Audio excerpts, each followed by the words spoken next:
This Soonerscoop.com video is streaming in crystal clear 4K resolution on YouTube thanks to Enjoy Vision in Oklahoma City. Don't miss a moment on or off the field. Make every day a highlight with LASIK at Enjoy Vision. Enjoy Vision. This is where Sooner Scoop LASIK. Hello and welcome back. Edward Osvich, George Stoy here from the Soonerscoop.com studios. It is a Friday, November 21st, Oklahoma, Missouri, coming up at 11 a.m. on Saturday morning.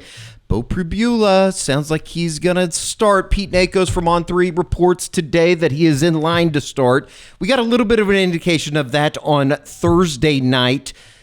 We'll see. Kind of a testy little situation for Eli Drinkwitz if they're going to go with the starting quarterback, Bo Pribula. Yeah, I don't know. I don't know if it matters a ton. I think they're going to hand the ball off to Ahmad Hardy a lot tomorrow. Sure. So we'll see how much, that really factors in. What's his mobility? I think that's kind of the big question. But also he hasn't played in a month. We saw what it looked like when John Mateer didn't play, no doubt, for a couple weeks. 17 days. Yeah, so I don't know what to expect, but certainly a storyline to follow. We'll be following it on Saturday morning. This is the Around the Corner, taking all your questions from the Crimson Quarter, bringing them here to the Soonerscoop.com YouTube channel. We did have an instant reaction today talking about Joe Castiglione, or talking with Joe Castiglione, yes. The renderings, all that kind of stuff. I know that everybody's real jazzed up about it out there. No, it's come with a criticism as we expected, but yes. We'll see. Really good show, though, getting into the ins and outs of Oklahoma and the renderings that are out for the West Side renovation.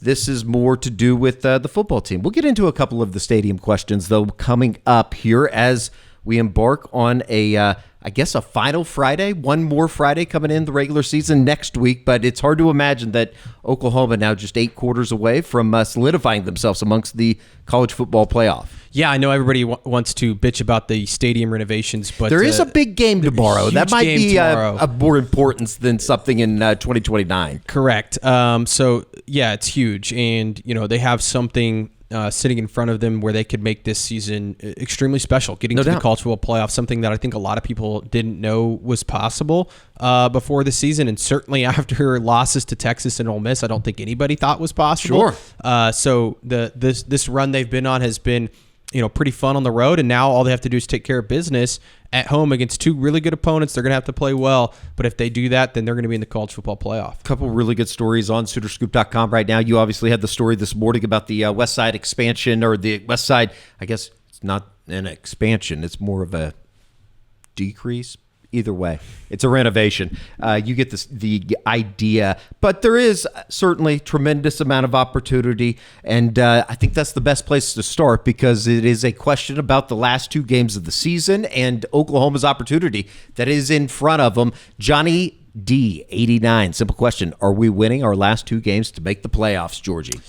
I'm going to say yes. I think they will. I'll say yes as well. I think tomorrow's a really... I know that tomorrow's the bigger one. Everybody kind of safeguards themselves this week, but Missouri's a good football team. Oklahoma's going to have to play better offensively than they have over the last couple of weeks. Certainly, and I think that for this Oklahoma defense, they have to continue to play at an extremely high level, which they have all year. There's no reason to think they won't, but I think that Missouri and this offense is certainly a different test than what they faced, especially in recent weeks in terms of what they do. And then this offense, I wrote about it this week. They have to be a lot better than what they've been. But I do think Oklahoma gets it done. I think they're better than Missouri and LSU. I do. I think that they're just a better football team. That doesn't mean, that you will get it done. But I feel like this game, if they win this one, I think they'll beat LSU. I think LSU, not that they've quit on the season, but they've had a lot of things going on there. They just haven't been a very good football team. They should have lost to Arkansas at home this past week. I just think that Missouri is actually a really good football team that's had some tough breaks and some close games. Cool story for Frank Wilson, the interim head coach down in Baton Rouge. I know he got the Gatorade bath after the game, after they came back and beat Arkansas last Saturday. But will be certainly interesting. The people of Baton Rouge seem to be making waves as the Lane Kiffin sweepstakes, it seems like, is kind of winding down at some point. Yeah, we'll see. You have a gut feel right now where he's going to go as of Friday afternoon? I still think he's going to stay at Ole Miss, but there's a lot of smoke out of LSU right now. There is. So I don't know, but I think if Lane leaves Ole Miss, I think Drinkwitz is going to end up with the other job. So. Interesting. Well, we'll see him on Saturday morning in Norman. We talked about the running back situation. We talked about that on the William and Lauren practice report. Obviously, they got great news. Xavier Robinson, Torrey Blaylock slated to play. Baker Stash. If OU and Texas played today, who are you picking? Interesting question. I would probably take Oklahoma. Yeah, Homer, I would take OU. But it is what it is. I think Oklahoma's playing better football right now. I think it would be close, though. I think it'd be a close game. Sure. So. Anytime that these two teams get together at the Cotton Bowl, it's going to be kind of unexpected. George, you mentioned on the pod that OU could have done a little bit more research on Ott before bringing him here. Are you able to elaborate on that at all? Yeah, I mean, I think that the truth is there was a lot of stuff out there about Jaden Ott and, quite frankly, his investment and work ethic and also his ability to play through some injury stuff. And the moment he got an injury at Oklahoma, it didn't seem like he cared much for playing through it. So I don't know how much truth is behind that. But I think that was certainly something that, people will tell you at Cal that he had some of those issues. As good as a player as he was for them, there was also some times that maybe, what's the right word for this? He wasn't the guy that was like, oh, I'll play on a, sprained knee or something. Yeah, something like that. Yeah. He's soft. Some people think he's soft. It is what it is. Like, yes. And again, I don't know how true that is. I also know that he last year at Cal played through a bum ankle most of the season. He wasn't very effective. Sure. But I do think that there's definitely some smoke out there about that. Yeah, I think the layman's term there would be there's some people that think he's soft. Yes. Doesn't play through a whole lot of injury. It is what it is. You take that chance, though. I know that this is talking more about research and all that kind of stuff going into bringing him to Norman before he came in from Berkeley, but you got to take that opportunity. They needed a running back. It didn't work out. There's going to be more guys that they get in the portal that don't work out. Sometimes you swing and you miss. It's like recruiting. Hopefully you hit on more than you miss. I think especially in today's the story there. Yeah, today's landscape, it's hard to sometimes evaluate that side of things. Like I think you can turn on the tape of Jaden Ott and be like, man, he's a great running back, but you don't know all the ins and outs. No doubt about it. Oklahoma, they flipped that game almost immediately in Tuscaloosa last Saturday with a punt return. This question pertains to kickoff returns, though. It's something Oklahoma has not done a whole lot of. Hypoflex. Can each of you, Eddie first, give your best rationale of why OU is not returning kickoffs, particularly the ones they catch at the 10-yard line or better? It seems beneficial to roll the dice in these situations with the offense not producing at the moment. I mean, I think it's kind of like what it goes back into with some of the times that they weren't returning the kickoff back in Lincoln Riley days. I think that they're more than comfortable just saying, hey, we're going to take the ball at the 25 and we'll go to work. Yeah, and I don't really know why. Maybe it's a fear of turning the ball over or a fear of, you're going to get it at the 25. What if you don't get it at the 25? Like this offense can't have any more setbacks. Sure. But I'm of the opinion that they should be returning kicks because of this, because I think any advantage you can give the offense, even if it's 5 more yards, you should take it. And when you have a returner like Satania, who has shown a really good ability to, be elusive in space, especially on punt returns, like why not let him, have a chance? So I don't know why they're not doing it. I'm guessing it's a conservative approach, but I kind of think that they should start returning some of them. I agree, and it's not really that big of an issue until you do return one, and then you fumble it. And we look like idiots. And then you give somebody a short field. But you got to take that opportunity. We've seen too many times from the special teams department, and as good as this group's been all year, that they can flip the momentum of a game or maybe make a return out to the 45, 50-yard line that you only got to get 10 yards for Tate Sandell these days. Bingo. All right, we will see. A lot of John Mateer talk. We talked about it on Thursday in the game day preview. If Oklahoma really wants to make a run at this thing, George, they're going to need to play better. On the offensive side, led by John Mateer, Jay Curry 30. Does OU stick with Mateer for next year if he plays like he has as of late, or do they move on? Will you ever believe that he is just a Pac-12 good quarterback, but just slightly better than J.A. and the SEC? I'll take the swing first. Yeah, John Mateer's my quarterback. That's my quarterback. He can play better. You've seen him play better. The whole idea that they would just move on or that they need to bench him, I'm not there yet. He's doing enough to win football games. Can it be better? Yeah, obviously. And I think that he has the arm. He has the talent to do so. Yeah, I agree. I just don't know. And again, it's hard because you don't know what the portal's going to be. But like, I just find it hard to believe that you're going to be able to go out and get somebody better. And also for a price that's probably going to be extremely expensive that you're just taking another chance on. Whereas I'd rather, if you're Oklahoma, just stick with John Mateer and his leadership, what he's meant to this program and keeping things together. And then also, build around him. That's where I would spend my money. No doubt about it. Mateer Ball, another question on John Mateer. Sooners 1x6. Will you please acknowledge how bad Mateer's passing stats are? Like, say it out loud for once. 8 touchdowns in 10 games. How does that even happen? Well, he only throws 8 touchdowns in 10 games. That's how that happens. And George, you said the offense only needed to get 20% better on the Game Day Rewind. So 10 touchdowns in 10 games, 1 per game is all you ask. Serious? Take a quick time out from your questions on Around the Quarter to tell you about our good friends over at hollowsocks.com. George, I got the boots on today. Oh, wow. They're called shit kickers. Hollow socks. Awesome with the boot. Really? Absolutely awesome. The alpaca socks built for the field. These are performance-grade socks made from ultra-soft baby alpaca fibers engineered for rugged conditions and designed to keep your feet dry, warm, comfortable, no matter where the day takes you. They're the only sock that keeps your feet warm below freezing and then cooled off when it hits 80 degrees. Notice the reinforced structure here in the heel. You also got the toe support. Perfect for the hunting boot. They're good for my boots down here. Lightweight, supportive, unbelievably soft, 3 times warmer than wool, and still lightweight. You're going up to the mountains here shortly. I can't wait. I am excited to wear it with my ski boots. But I know we also have a lot of people out there. It's hunting season. Absolutely. So now is the perfect time. It's also a great stocking stuffer. Who doesn't want socks in your stocking? All you got to do is go to hollowsocks.com, made in the United States, over 2 billion pairs sold. Once you wear Hollow, you'll never go back to wool or cotton socks ever again. For a limited time, Hollow Socks is having a buy 2 get 2 free sale.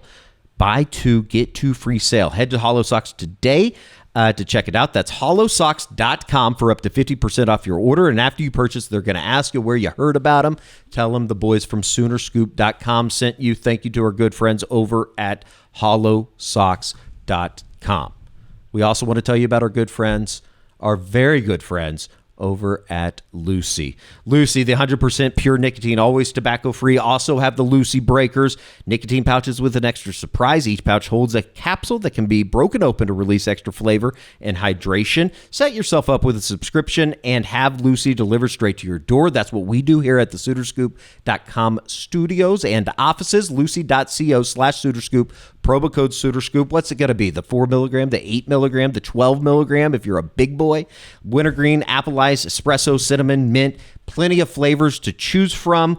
It's really good stuff. Go to lucy.co/Soonerscoop and use promo code Soonerscoop to get 20% off your first order. Lucy has a 30-day refund policy if you change your mind. And George, we must tell them Lucy products are only for adults of legal age and every order is age verified. Warning, this product contains nicotine. Nicotine is an addictive chemical. Now we go back to the questions. I take offense to this question because if you have 2 more TDs, let's say you have 1 more TD in the Alabama game and you have 1 more TD in the Tennessee game, Oklahoma's winning both games by 2 scores. So I do think 20% better would be a lot better for Oklahoma. If you did have 1 more TD per game, that would be great for Oklahoma. And good point, Kerry Murdoch. He does remind us John Mateer's only played in 9 games, missing the Kent State game. And I understand, his stats are not good, but like if he would have been on pace for what he was doing earlier in the season, I think that they would be a lot better or at least look a lot better. So hand up. I didn't realize there was this much animosity towards John Mateer. Yeah, people don't like John Mateer. Who has Oklahoma 8-2, 8 quarters away from the college football playoff, right? Yeah. I mean, and look, I get it. Like, if he goes out and he stinks it up these next 2 games, I'll listen to it. But, I think we need to see how they play out. And I also think that it's unfair to sit there and just be so mad at him when he's a big reason why you beat Michigan. He's the reason you beat Auburn. Like, he did some good stuff. Think about the stuff that he did on the ground with his legs against Tennessee. I mean, they don't get out of that 3rd and 18 or 3rd and 16 And does he need to be better? hole. We all think he needs to be better. But like I'm telling you, there's this mentality within the fan base that I think that it has kind of become like a bigger deal than it actually is, and that because Baker and Kyler and Jalen and these guys had so much immediate success, it's like deemed a failure if your quarterback isn't winning the Heisman Trophy every year. Yeah. That's why I go back to what we were saying in 17, 18, 19, that it was unusual. Yeah. It was rare. historic what those teams were doing. Yeah. Is it an excuse? Sure. It is what it is. I think Oklahoma's chances of winning football games this year are much better with John Mateer at quarterback. One more. Actually, I think we're done with the John Mateer questions, and we'll talk about moving on with Michael Hawkins possibly. Jackson around. I've seen several people wanting to get a new quarterback next year. Personally, I still believe in Mateer, our guy. And maybe we learn more through the next few games. Point being, we're all frustrated with the offense, but there was a clear drop-off after he was hurt. He's proven he can be solid. Do you think people are downplaying the psychological effect of being hurt as had on him? 100%. Go back to the Texas game, Yep. 3 turnovers. He was just late on a bunch of stuff, particularly over the middle of the field where he had a lot of success.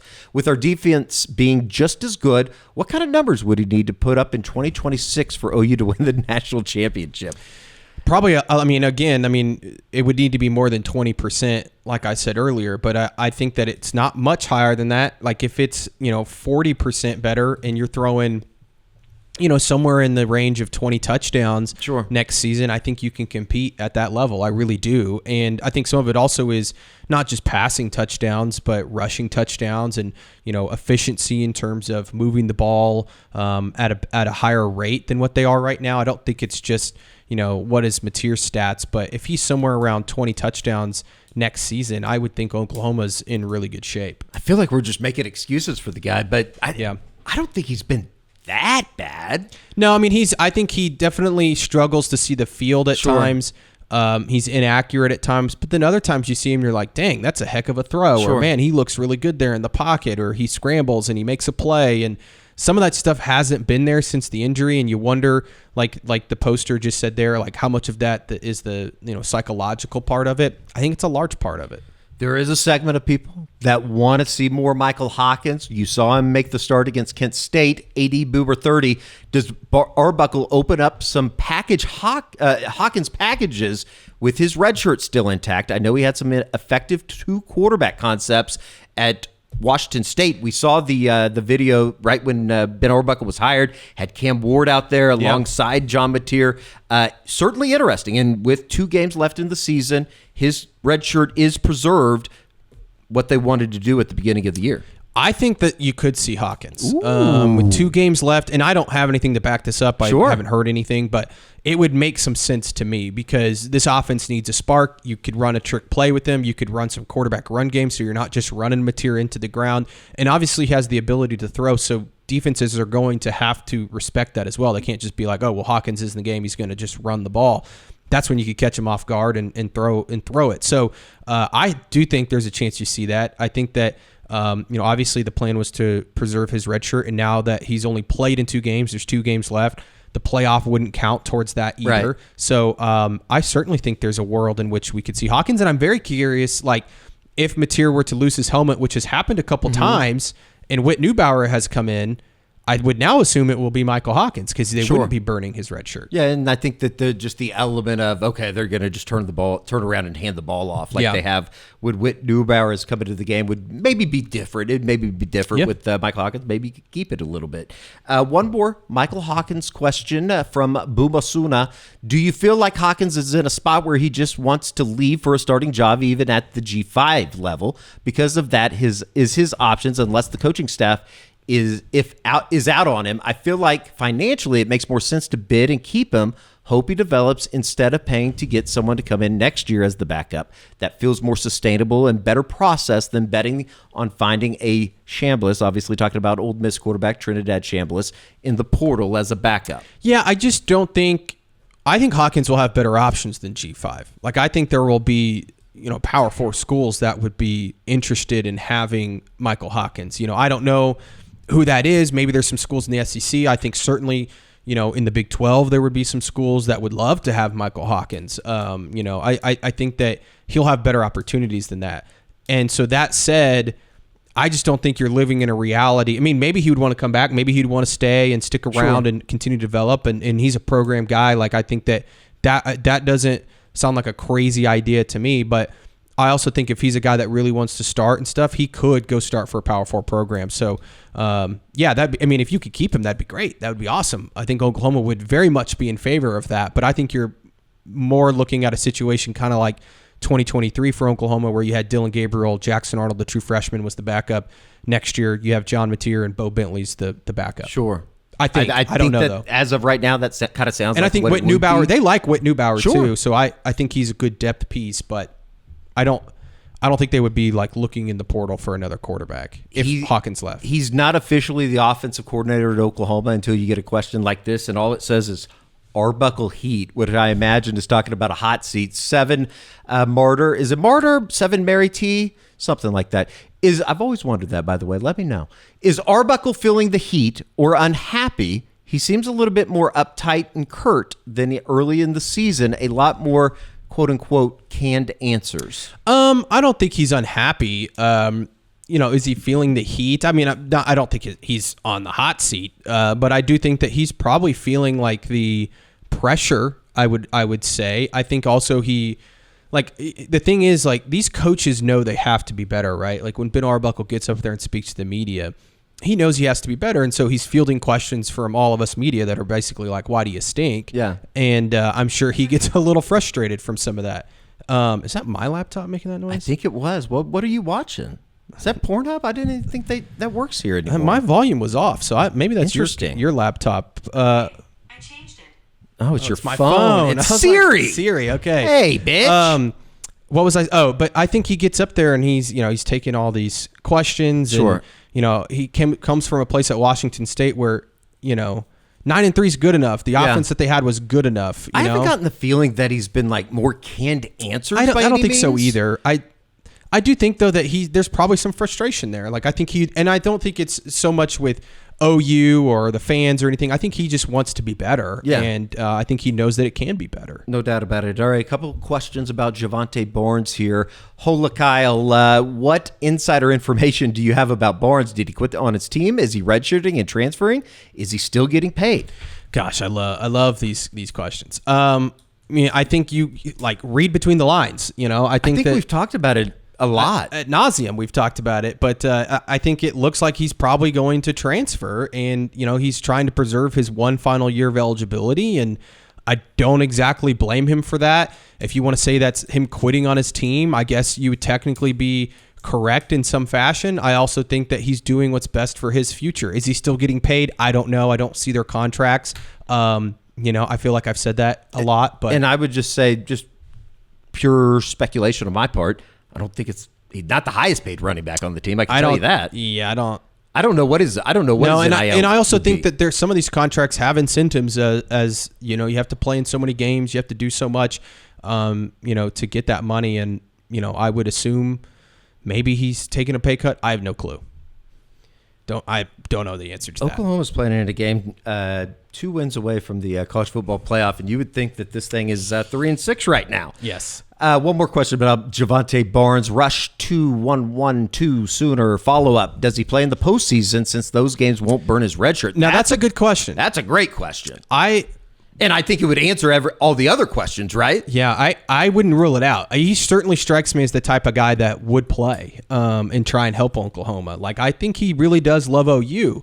I think he is battling with the idea of loving OU. He's done some really good things here, and also trying to do what's best for him and his individual career. And for him, he needs a full year of, kind of being a guy for somebody, and he could go do that maybe, probably not in the SEC, but somewhere he could go and play a lot more than he is right now or was for Oklahoma. So I don't exactly blame him. So if you told me that Oklahoma's playing in a playoff game and Javonte Barnes says, hey, I'm playing because it won't hurt my red shirt, would not surprise me at all, and I think he'd come in and actually probably help him. No doubt. All right, this one scares me a little bit. It just says reporters. Carrie has something to tell us. This is even more scary. Rush is a famous band. I'm familiar with Rush. Oh, 2112, is that an album? It's an album. Hand up. My fault. My apologies to the Rush.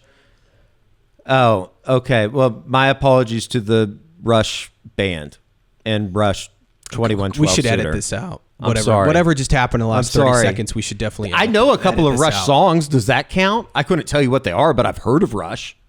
Yes. How about that? This one scares me, though. The reporter question. TTO. TTO2? TTO2? T22? T222? Why hasn't any reporter pushed on Jay Barnes and Ott? Fans who support NIL and the Sooners deserve some sort of response. Teddy and Gabe don't know what's going on. This seems like we are back to Muleshoe days. Jesus Christ, people. Someone needs to ask the tough questions. Okay. Move on. Just go on. Next. I mean, seriously though, and we can answer it. I'm kind of sort of joking, but this idea that every kid just has to be like murdered because maybe they don't want to play this year or they want to save a red shirt. Like I think we know pretty goddamn well what's going on with Ott. Yeah, he's not playing because they don't think he's good enough. Correct, and that the investment's not there. I think that he is a great athlete. I think he's probably a pretty good running back. I think that there has to be a certain level of investment every single day of the week to play for this football team. And clearly Jay Knott doesn't have that. Yeah. Now, whose fault is that? That's up for debate. We've talked about that ad nauseum. The Javonte Barnes situation, I don't know how many times I have to say this. He's trying to do what's best for him in his career. I don't blame the kid for that. I also don't blame for fans being upset that he's not playing. And maybe he really is hurt. Yeah. I also don't like that is an option. The, right? the reporter part of this, and this is where I get more frustrated because I understand people want answers. Sure. If I go to the press conference and I continue to ask about Javonte Barnes and Jay Knott, you're not going to get the answer you want. You're not going to get any answer. So it's like this idea that I need to go there and ask and waste my time and Brent Venables' time on asking about players who are not going to play no matter what answer Brent Venables gives is everybody's waste of time. So stop asking about it. You kind of just went Saban, so stop asking. And I would also say that, we go to these press conferences, each person gets like one question. I get one question. So I'm not going to waste it on a player that's not going to play. Precisely. That's a little bit of inside baseball there. J.M. Strom, how badly will the stadium renovations hurt game environments? Should Eddie teach a course to help the elites transform into rowdy crowds? Will armed guards be placed on the walls in case plebeians get too close? I actually think the last part of that, great idea. Yeah, I don't know. I think, just off the cuff, it probably hurts your environment a little bit. I don't know how much. Like this idea that the environment's just going to suck now, I don't buy that. There's been a lot of people too in my mentions, like you said, Tennessee and Alabama were the best environments you've ever seen, and they have 30,000 more fans. I would say that the reason why Tennessee and Alabama were such great atmospheres wasn't because they had 30,000 extra fans sitting in the nosebleeds of the stadium. I don't know if you agree with that, Eddie, but I thought it was more so to have to do with the presentation, the fourth quarter traditions that those schools had, the dark mode thing that Tennessee could have done the dark mode thing and not had 30,000 other people up in the stands, and it still would have been awesome. The light show and all of that went into that. Like, I don't think it was just about the amount of people that were there. Now, I do agree. Like, if I'm going to have one gripe about the stadium, and I've said this despite people thinking I'm like all for the renovations, I don't know if I love having the suites and loge boxes in the lower bowl. I think that would probably be an upper deck situation if it were up to me. But in terms of like just less people being in the stadium, I really don't think it's going to be, that noticeable in terms of how loud it is in there. I retweet everything he said. I think that like the loge box thing, we've seen what's happened with the south end zone, and I do think it's because you're in more of a box type setting than arm in arm almost with the person next to you on a bench, which is my preferred way of watching a game. But it is what it is. It's kind of the way of the world, and I don't know, like shit out of luck, kind of. There's not a whole lot fans or media or anybody can do about it, I don't think, as of right now. This is also just, and I know people don't want to hear this, it's just kind of the future of the business. Yeah. Like this is people. I think one of my buddies said it best. Like, this is just a further kind of sign of the times and the professionalization of college athletics. And I think that like the cat is out of the bag, like the toothpaste's out of the tube.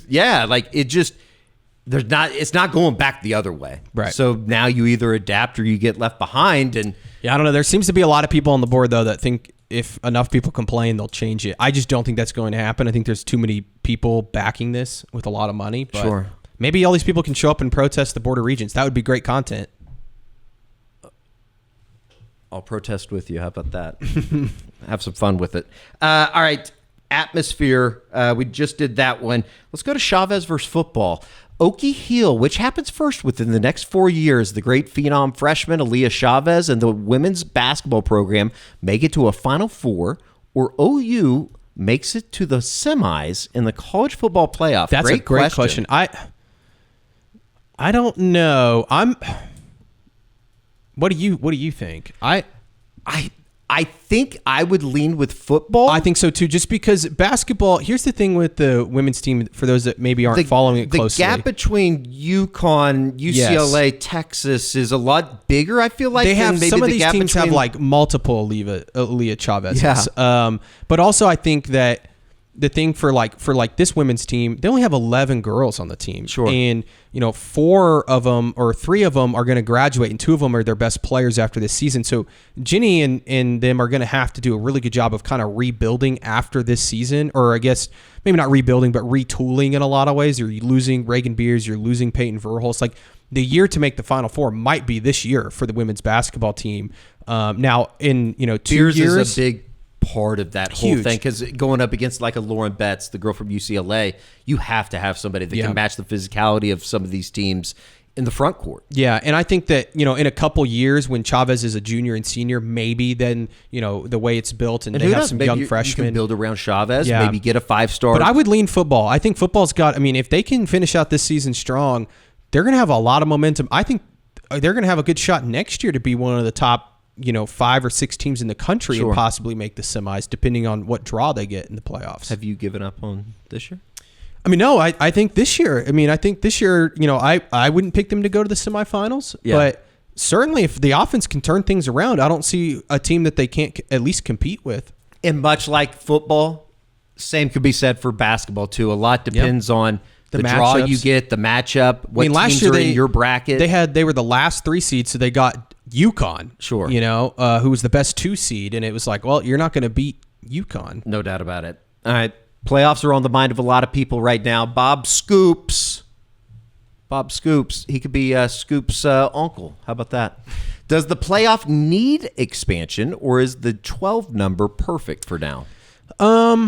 I don't know. I think you could expand it, but do I realistically think like whoever's ranked 13 through 16 can win the national title? If it's OU, yes. If it's somebody else, no. I think 12 is probably about the right number. I even think you could do it with 8. Yeah. But I hated the idea of 12. And then we had the first year it's at 12, a lot of and fun. it was like, this is awesome. The Friday night, the triple header, and that's the one thing about 16 stadiums. would be fun. 16 would be fun because no one would get buys. You'd have more, at-home playoff games. So I would be for 16, but past that, I certainly don't think it needs to be bigger than 16. Then you're just getting a little ridiculous. Yeah, and same thought. NCAA tournament expansion. I don't like if they that. try to go to 84 or whatever they're trying to go to now. That's just it waters down the product. I'm not in. Porter on Moser that. make it every year. This guy. All right, one more question to go here on this week's Around the Corner. DPD Sooner. Why do we refuse to throw the ball downfield? We have to take a shot to keep the safeties from consistently coming downhill in our run game. I would say retweet and watch the game day preview. We talk about that a ton. Yeah, I think it Eddie said it, but I think it's just one of those things.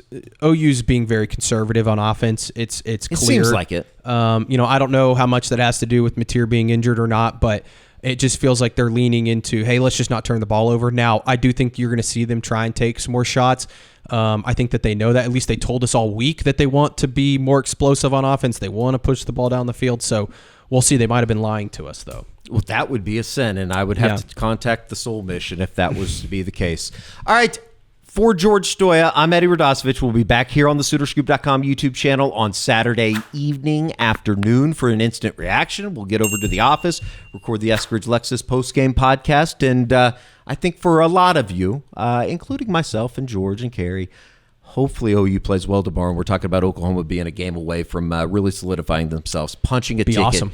into the college football playoff. Until then, take care of yourself, get drunk, have fun, do whatever you do. It's Friday night. Bye-bye.